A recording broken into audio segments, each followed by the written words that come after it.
General bölməsində sadəcə duplicate column və index column əmrlərimiz qalıb.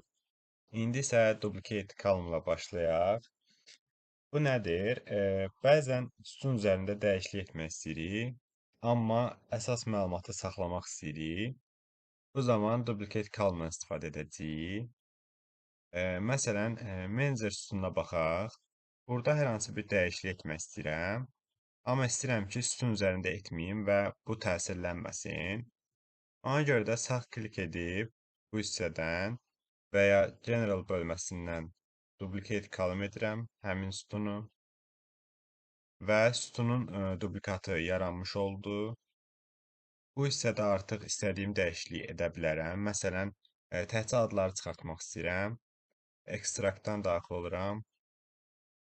Ayrıc kimi boşluq seçirəm və təhcə adlar göründü. Və sütunun duplikatında etdiyim dəyişikliyi əsas sütuna təsir etmədi. Əgər bu nəticə məni qane edirsə, artıq sütun adını dəyişib bunu istifadə edə bilərəm və ya test etdikdən sonra silə bilərəm. İndi isə index column-a keçid edək. Index column hər sətrə avtomatik sıra nömrəsi təyin edir. Power Query əslində bu hissədə nömrələr düzür. Sadəcə biz bunu join əməliyyatlarında məsələn istifadə edə bilmirik. Ona görə də bu hissəyə keçid edirik. İndeksləməni özümüz sıfırdan başlada bilərik. Praktikada ancaq sıfırdan olur və ya birdən başlada bilərik.